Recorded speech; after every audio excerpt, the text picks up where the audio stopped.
الكريم أما بعد فأعوذ بالله من الشيطان الرجيم بسم الله الرحمن الرحيم قال الله تعالى في القرآن المجيد والفرقان الحميد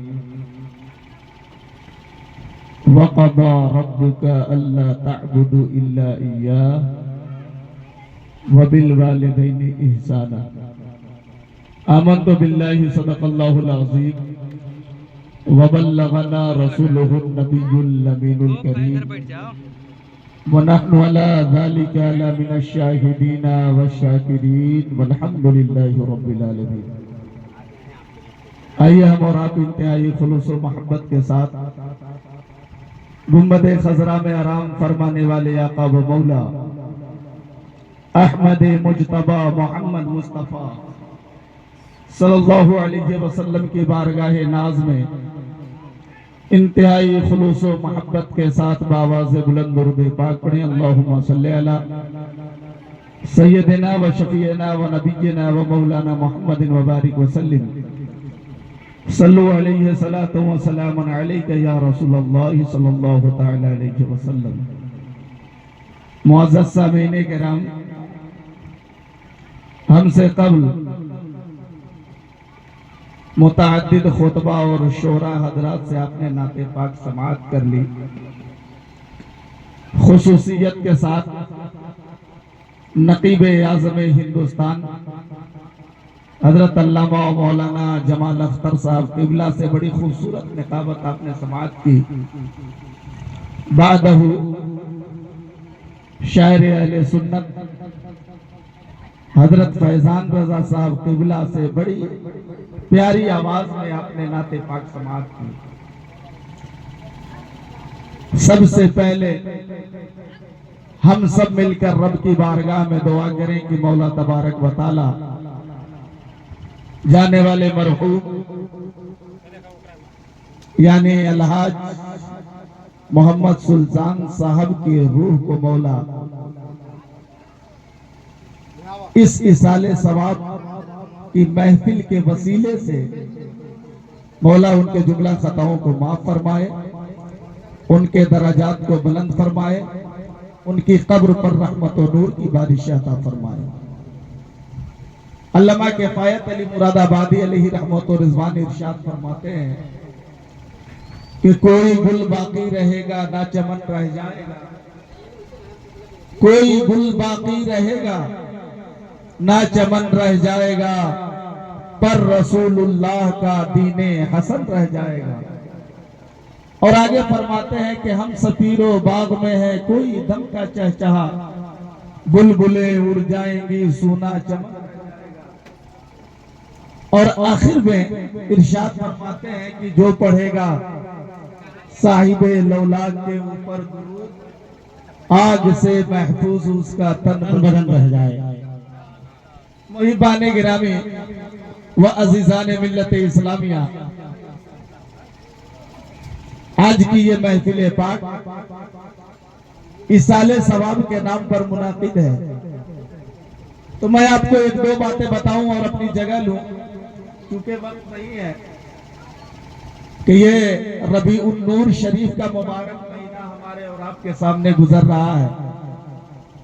یہ مہینہ اپنے دامن میں تمام فیوز و برکات کو سمیٹے ہوئے اپنی منزل کی طرف رواں دوا ہے. مگر آپ کو میں بتاؤں کہ ہم سے پہلے شاعر اہل سنت مولانا فیضان رضا صاحب قبلہ فرما رہے تھے صلی اللہ. گویا جو بھی خطیب یا شاعر آتا ہے تو آپ کو درود پاک پڑھنے کو کہتا ہے کہ آپ درود پاک پڑھیں، یعنی حضور کی نام میں وہ برکت اللہ تعالیٰ نے رکھ دیا ہے کہ اگر ہم اور آپ محبت سے حضور کا نام مبارک پہ اگر اپنے انگوٹھے کو لگا کر اگر ہونٹ سے لگا دیتے ہیں تو یاد رکھیں کہ ہمارے تمام خطاؤں کو بھی رب تبارک و تعالیٰ معاف فرما دیتا ہے، تمام گناہوں کو بھی. میں نے کتابوں میں پڑھا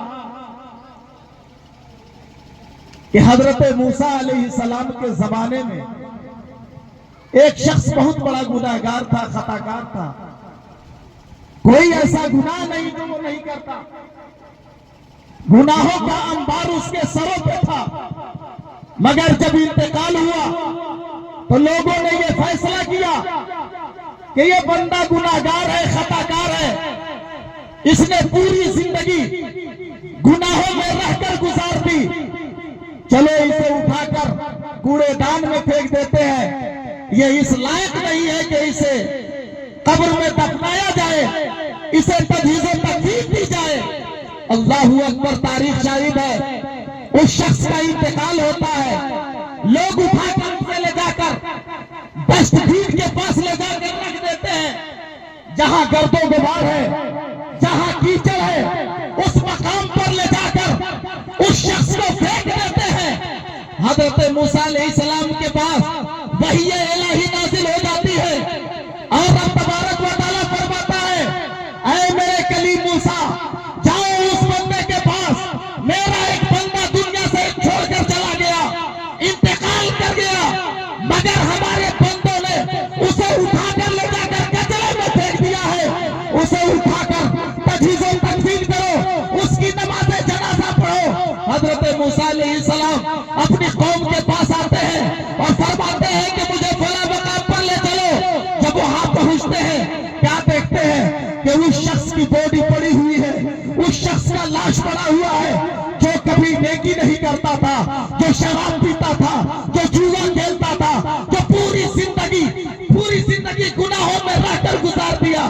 حضرت موسیٰ علیہ السلام فرماتے ہیں، اے میرے غلاموں، اسے نکالو، اسے غسل دو، اسے اچھے لباس میں ملبوس کرو، اس کی نماز ادا کی جائے گی۔ اللہ اکبر، لوگ سوچنے لگے، اے میرے پیغمبر، یہ تو گناہ کرتا تھا، یہ تو خطاکار تھا، یہ دنیا میں رہتا تھا تو نیک کام کبھی نہیں کرتا تھا، مگر اے میرے مولا، تو نے اسے اتنا بلند مرتبہ کیوں دیا؟ وجہ کیا ہے؟ میرے کلیم فرماتے ہیں رب کی بارگاہ میں، اے میرے مولا، لوگ یہ کہہ رہے ہیں یہ بندہ گناہگار تھا، خطاکار تھا، اسی وجہ سے قوم نے اٹھا کر اسے ڈسٹ بین میں ڈال دیا، کوڑے دان کے مقام پر پھینک دیا، مگر اے میرے مولا، اس نے کون سی ایسی نیکی کی ہے جس کی بنیاد پر تو نے اپنے پیغمبر کو بھیج دیا؟ تو اللہ فرماتا ہے، اے میرے پیغمبر کلیم، بات یہ نہیں ہے کہ میرا بندہ خطاکار ہے، بات اصل یہ ہے کہ ایک دن میرا یہ گناہگار بندہ توریت کا مطالعہ کر رہا تھا، توریت شریف پڑھ رہا تھا اور میرے حبیب کا نام آ گیا تو اس نے پیار سے میرے نبی کے نام کو بوسہ دے دیا۔ اس بوسے کے صدقے میں رب تبارک و تعالیٰ نے اس کے تمام خطاؤں کو معاف فرما دیا، اس کے گناہوں کو۔ واہ واہ واہ، سبحان اللہ، سبحان اللہ، بہت کہ اگر کوئی شخص اگر آقا کے نام مبارک آنے کے بعد اگر اپنے نبی کے نام مبارک کو محبت سے چوم لے تو اللہ اسے جنت کا پروانہ سنا دیتا ہے، اسے جنتی۔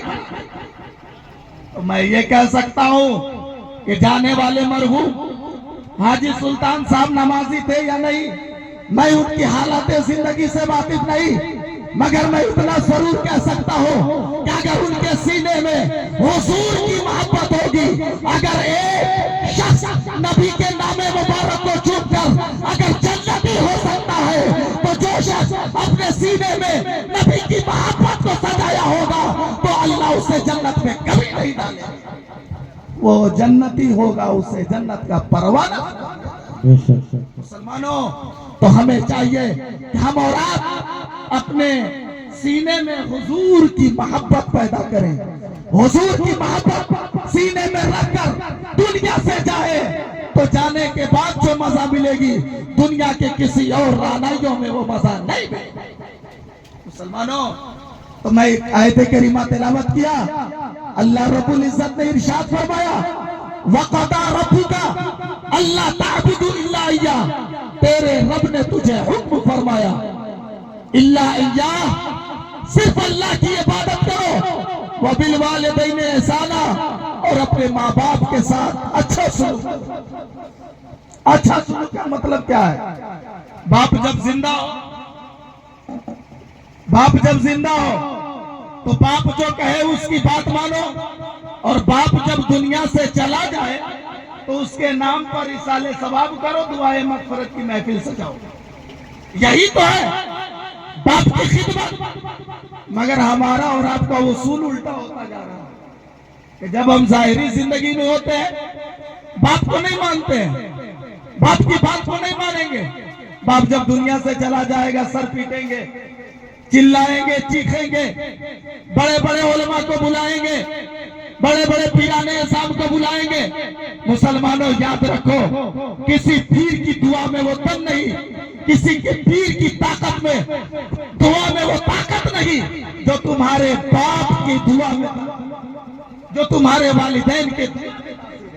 مگر ہم اور آپ پیر کے دامن سے لپٹ کر بھٹکے ہوئے، ماں باپ کے دامن کو چھوڑ کر پیرانے اعظام کے دامن سے لپٹے ہوئے ہیں۔ میں یہ نہیں کہتا کہ پیرانے اعظام کی محبت اپنے سینے میں مت رکھو، مگر یاد رکھو کہ تم اگر اپنی ماں باپ کو ٹھکرا کر اگر پیر کے دامن سے رہ کر اگر تم سوچو گے کہ میرا پیر ہمیں جنت دلا دے گا، تو دنیا کی کوئی طاقت تمہیں جنت میں نہیں پہنچا سکتی ہے جب تک تمہارے ماں باپ۔ سب سے پہلے اپنے ماں باپ کو راضی کرو، جب تیرے ماں باپ تجھ سے راضی ہو جائیں گے تو تیرا رب بھی تجھ سے راضی ہو جائے گا۔ آقا کی حدیث پاک ہے، آقا ارشاد فرماتے ہیں رضا رب فی رضا الوالد وسخط رب فی سخط الوالد۔ اے دنیا میں جنت تلاش کرنے والوں، اے حدود حرم میں طواف کر کے جنت کے متلاشی مسلمانوں، یاد رکھو تمہیں جنت حدود حرم میں نہیں، مصطفیٰ نے اٹھا کر جنت کو تمہارے ماں کے قدم۔ تم اگر جنت کو تلاش کرنا چاہتے ہو تو ماں کے قدم سے لپٹ جاؤ، اللہ تمہیں جنت کر دے گا۔ مگر آج اندھ بھکتی اتنی ہو گئی ہے، وشواس اتنا ختم ہو گیا ہے کہ ہمیں اور آپ کو والدین کے مرتبے سے ناواقفیت کی بنیاد پر ہم وہ کلمے پڑھ دیتے ہیں کہ ہم تو دنیا میں برباد ہوتے ہی آخرت میں تباہ و برباد کر لیتے ہیں، ہے کہ نہیں؟ مگر حقیقت یہ ہے کہ ماں باپ کی رضا تلاش کرو، ماں باپ کی خوشنودی تلاش کرو۔ میں آپ کو بتاؤں ایک تاریخ کے حوالے سے، تاریخ کے صفحات پر حضرت بایزید بسطامی، بہت بڑے ولی کا نام آتا ہے۔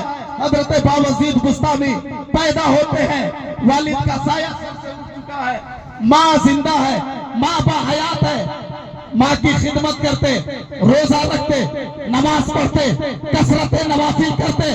مگر ایک دن دل میں خیال آیا، اپنی ماں سے حضرت بایزید بسطامی فرماتے ہیں اے میری ماں، میری خواہش ہے، میں چاہتا ہوں کہ آپ مجھے اپنی خدمت سے الگ کر دیں تاکہ میں جنگلوں بیابان میں جا کر اللہ کی رضا تلاش کر سکوں، اللہ کی خوشنودی تلاش کر سکوں، اللہ کا قرب حاصل کر سکوں۔ اللہ اکبر، تاریخ شاہد ہے مسلمانوں۔ حضرت بایزید بسطامی اپنی والدہ سے فرماتے ہیں کہ آپ اگر اپنی خدمت سے مجھے الگ کر دیں تو میں خدا کی رضا تلاش کرنا چاہتا ہوں، اللہ کا قرب حاصل کرنا چاہتا ہوں۔ آج کی ماں نہیں تھی، وہ متقیہ تھی، پرہیزگار تھی، پارسا تھی۔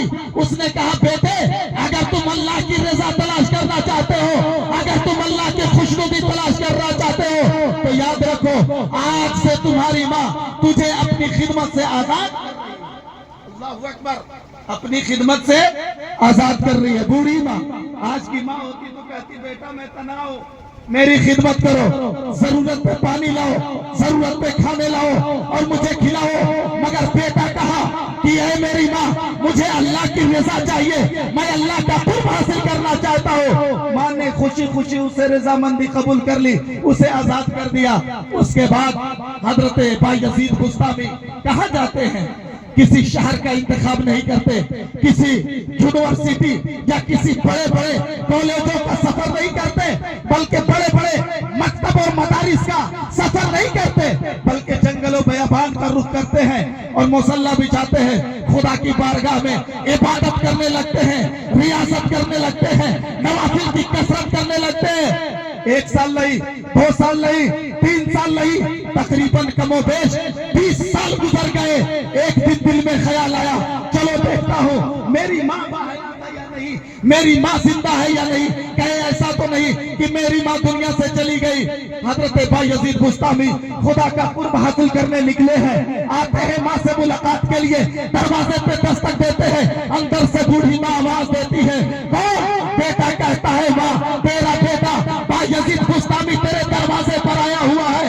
اور ماں دوڑ کر آتی ہے، بیٹا تو آ گیا، تو خدا کی رضا تلاش کرنے کے لیے جنگلوں پہ افات کا سفر کر رہا تھا، تو یہاں کیا کرنے آ گیا؟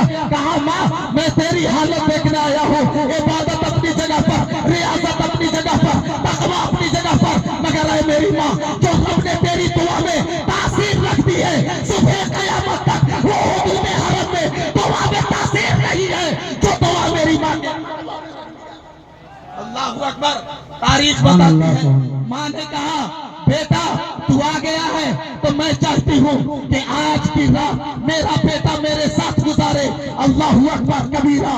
تاریخ بتاتی ہے بیٹا سامنے ہے، رات کی تاریکی گزر رہی ہے، رات کی تاریکی میں ماں نے بیٹے سے کہا بیٹا مجھے پانی چاہیے، چاہتی ہوں کہ نماز تہجد ادا کروں۔ اس آج کا دور ہے کہ جگہ جگہ پہ پمپ کا انتظام ہے، نل کا انتظام ہے، کنویں کا انتظام ہے، مگر اس زمانے میں پانی دور دور تک نہیں ملتا۔ اس زمانے میں دور دور تک پانی نہیں ملتا۔ حضرت بایزید بستامی کو ماں کہتی ہے بیٹا مجھے پانی چاہیے۔ رات کی تاریکی، نہ کوئی لائٹ کا انتظام، نہ کوئی بلب کا انتظام۔ بیٹا کہتا ہے امی جان مجھے تھوڑا سا وقت دے میں لے کر کے آتا ہوں۔ ایک برتن اٹھاتے ہیں اور اٹھا کر رات کی تاریکی میں حضرت بایزید بستامی ایک نہر کے کنارے چلے جاتے ہیں، اس نہر سے پانی لیتے ہیں اور آ کر کے جیسے ہی گھر میں داخل ہوتے ہیں سوچتے ہیں کہ اپنی ماں کو پانی پیش کروں، دیکھتے ہیں کہ ماں کو آنکھ لگ گئی۔ حضرت بایزید بستامی سوچنے لگے کہ اگر میں ماں کو اٹھاتا ہوں تو نیند میں خلل واقع ہوتی ہے اور یہ بے ادبی ہو جائے گی، اور کہیں ایسا نہ ہو اس بے ادبی کے سبب میری 20 سال کی عبادت تباہ و برباد ہو جائے گی، مجھے میرے منہ پہ مار دی جائے گی۔ حضرت بایزید بستامی ٹھنڈی کا عالم ہے، ٹھنڈی کا زمانہ ہے، کڑاکے کا ٹھنڈ ہے۔ حضرت بایزید بستامی اس برتن میں پانی لے کر اپنے بغل میں دبا لیتے ہیں، اپنے ماں کے سرہانے کھڑے رہتے ہیں۔ اب اتنے میں کھڑے انتظار کرتے کرتے رات کا تہائی حصہ گزر گیا۔ ماں جب بیدار ہوتی ہے دیکھتی ہے کہ میرا بیٹا پانی لے کر کے میرے سامنے ابھی تک کھڑا ہے، اول وقت سے لے کر تیسرے پہر تک میرا بیٹا سینے سے چمٹائے اس برتن کو کھڑا ہے۔ اتنا دیکھنا تھا کہ ماں کہتی ہے بیٹا تجھے نیند نہیں آئی؟ بیٹا کہتا ہے امی جان میں جب پانی لے کر آیا دیکھا میری ماں سو رہی ہے، مجھے گوارا نہیں ہوا کہ میں ماں کو بیدار کروں، کہیں ایسا نہ ہو گستاخی ہو جائے اور میری تمامی عبادات پل بھر میں تباہ و برباد ہو جائے۔ اتنا سننا تھا کہ ماں وضو کرتی ہے، مصلے کو بچھا دیتی ہے، خدا کی بارگاہ میں دونوں ہاتھوں کو اٹھا دیتی ہے، اے میرے پروردگار میرا بایزید بستامی بیٹا تیری قرب کو تیری رضا کے لیے 20 سال تک جنگل میں عبادت کر رہا ہے۔ اے میرے مولا تیرے اور میرے بیٹے بایزید بستامی کے درمیان جتنے بھی حجابات کے پردے ہیں، اے میرے مولا آج ماں کی دعا کے صدقے میں ان تمام حجابات کے پردے کو اٹھا دے۔ سبحان اللہ سبحان اللہ جزاک اللہ سبحان اللہ۔ تاریخ بتا رہی ہے مسلمانوں کہ اتنا سننا تھا کہ حضرت بایزید بستامی جو 20 سال عبادت کے بعد جو منزل نہیں ملی وہ پل بھر میں ماں کی دعا کے صدقے میں قرب خدا بندی بھی نصیب ہو گیا اور رضا الہی بھی۔ سبحان اللہ بے شک۔ ماں کی دعا کے صدقے میں یہ تمام نعمتیں ملی، اس لیے ماں کو تکلیف نہ دو، ماں کو پریشان نہ کرو، ماں کی خدمت کرو، باپ کی خدمت کرو۔ اگر تیرا باپ تجھ سے راضی ہے، تیری ماں تجھ سے راضی ہے تو یاد رکھو تیرا باپ بھی تجھ سے راضی ہے تو تیرے محبوب تو یاد رکھو تیرے والدین راضی ہے، بھی تجھ سے راضی ہے اور مصطفیٰ جان رحمت۔ آج کے بیٹوں میں یہ کمی ہے، بس 2 منٹ کے اندر میں حضرت ختم کر رہا ہوں کہ آج کے بیٹوں میں کمی ہے، ہم اپنے بچوں کو تعلیم نہیں دے رہے ہیں۔ باپ بیٹوں کے لیے باپ بہت پراپرٹی اکٹھا کرتا ہے، کروڑوں روپے کی جائیداد اکٹھا کرتا ہے، مگر جب دنیا سے چلا جاتا ہے بیٹا اس لائق نہیں قبر پہ فاتحہ پڑھ سکے، بیٹا اس لائق نہیں جو سورہ فاتحہ کی تلاوت کر سکے، کروڑوں روپے کی پراپرٹی باپ چھوڑ کر اپنے بیٹے کے لیے جا رہا ہے، مگر بیٹا اس لائق نہیں جنازہ میں کھڑے ہو کر نیت کر سکے۔ کیوں؟ اس لیے کہ وہ تربیت نہیں، وہ تعلیم نہیں دیا باپ نے، دولت تو اپنی جگہ پر، مگر باپ کی روح قبر میں جا کر روتی رہتی ہے۔ مگر اب کیا کرو گے؟ جب دنیا میں تھے نہیں پڑھائے، دین نہیں سکھایا، قرآن نہیں سکھایا، حدیث مبارکہ کی تلاوت نہیں کرائی، اور آج کہتا ہے، میں کہنے لگا بابو باپ دنیا سے چلا گیا، کم سے کم فاتحہ پڑھ دیا کرو۔ کہتا ہے مفتی صاحب کیا کریں گے جا کر کے، کچھ پڑھنی ہی نہیں، کیا کریں گے ہم جا کر کے؟ تو میں کہا کہ بابو ایسا ہے کچھ پڑھنا نہیں آتا اپنی جگہ پر صحیح، مگر میں نے ایک حدیث پاک پڑھی ہے، آقا ارشاد فرماتے ہیں، مشکات شریف کی حدیث پاک ہے، میرے آقا ارشاد فرماتے ہیں، ابو محمد بن نعمان اس حدیث کے راوی ہے، آقا ارشاد فرماتے ہیں، من سارا قبارا اباویہ اوادہما فی کل جمعۃ غفر لہ کل برا۔ میرے آقا ارشاد فرماتے ہیں کہ جو شخص ہر جمعے کو اپنی ماں یا صرف باپ یا ان دونوں کی قبر کی زیارت کرے، اس مٹی اس ڈھیر کو صرف دیکھے، تو میرے آقا ارشاد فرماتے ہیں غفر لہ، تو اللہ اس کی مغفرت فرما دیتا ہے، اللہ اس کی بخشش۔ کس لیے؟ کچھ پڑھے نہیں، پڑھنے کا ذکر نہیں ہے حدیث رسول میں۔ میرے آقا نے فرمایا کہ بیٹا صرف اپنے باپ کی قبر پر جائے ہر جمعے کو، اور صرف اس مٹی اس ڈھیر کو دیکھ لے، تو دیکھنے کے سبب سے محبت کی نظر سے جو بیٹا دیکھے گا، اس محبت کی نظر سے رب نے وہ تاثیر رکھی ہے کہ اس کے دیکھنے کے سبب سے اللہ اس کی بخش فرما دیتا ہے۔ کیوں؟ آپ کو پڑھنا نہیں آتا اپنی جگہ پر، مگر آپ اپنی باپ کی قبر پر ضرور جایا کریں۔ جس باپ نے سب کچھ دیا، اس باپ کو مرنے کے بعد آپ فراموش نہ کریں، یاد رکھیں۔ اور آخری حدیث پاک میں پڑھوں اور اس کے بعد اپنی تقریر کو ختم کر دوں۔ پڑھیے درود پاک، اللہم صلی علی سیدنا و شفیعنا و نبینا مولانا محمد مبارک وسلم، صلو علیہ الصلاۃ والسلام علیک یا رسول اللہ صلی اللہ علیہ وسلم۔ مسلمانوں، باپ دنیا سے جاتا ہے، بیٹا باپ کے لیے دعائے مغفرت کرتا ہے، دعا کرتا ہے۔ ہمارے حضرت مولانا علی حسین صاحب فاروقی اپنے دادا کے لیے دعائے مغفرت کر رہے ہیں۔ صدر شمیم صاحب وہ بھی اپنے والد کے لیے دعائے مغفرت کر رہے ہیں کہ اے میرے مولا میرے باپ کو بخش دے، ان کے جملہ خطاؤں کو معاف فرما دے۔ حدیث پاک میں آیا ہے کہ اللہ رب العزت نے، میرے آقا ارشاد فرماتے ہیں، اللہ رب العزت نے جنت میں اپنے ایک بندے کا درجہ بلند فرما دیا۔ کہاں؟ جنت میں تھا، مگر جنت میں بھی کئی درجے ہوئے، تو درجہ بلند فرما دیا۔ تو جب درجہ بلند ہوا تو وہ شخص کا فیقول یا ربی انا لی ھذا، اے میرے پروردگار میرا یہ درجہ کیوں کر بلند ہو گیا؟ میں جنتی تھا اپنی جگہ پر، مگر میں اس لائق نہیں تھا کہ جنت میں میرے درجے بلند کر دیے جائے۔ اے میرے پروردگار میرا یہ درجہ کیوں کر بلند ہو گیا؟ تو میرے آقا ارشاد فرماتے ہیں فَيَقُولُ بِإِسْتِغْفَارِ وَلَدَكَ لَكَ، اے میرے بندے جو میری بنائی ہوئی زمین پر تیرا بیٹا تیرے لیے جو دعائے مغفرت کر رہا ہے، تیرے بیٹے کے دعائے مغفرت کی وجہ سے میں نے جنت میں تیرے درجے کو بلند کر دیا۔ اللہ اکبر۔ کیا؟ تیری عبادت کی بنیاد پر نہیں، تیرے تقوی کی بنیاد پر نہیں، بلکہ تیرا بیٹا تیرے لیے جو دعائے مغفرت کر رہا ہے، میری رحمت سے تیری مغفرت کی بھیک مانگ رہا ہے، اس کے سبب سے تیرے رب نے تیرے درجے کو بلند کر دیا۔ اللہ اکبر۔ تو اس حدیث پاک سے یہ پتا چلا کہ بیٹا اگر اپنے باپ کے لیے دعا کرتا ہے تو بیٹے کی دعا بھی رب کی بارگاہ میں مقبول ہوتی ہے کہ نہیں؟ تو بیٹوں کو چاہیے کہ اپنے باپ کے لیے دعائیں مغفرت کرے، کسی عالم کا محتاج نہ بنو۔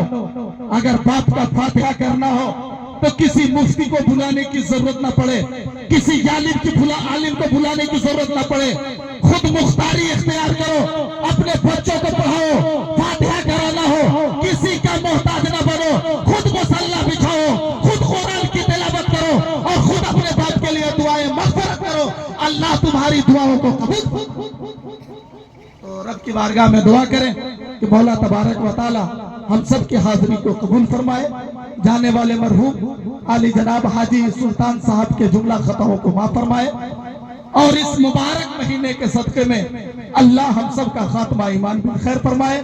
وما علینا الا البلاغ، توبہ استغفر اللہ ربی من کل ذنب واتوب الیہ، والسلام علی من اتبع الہدی، کھڑے ہو جائیے، صلوات و سلام۔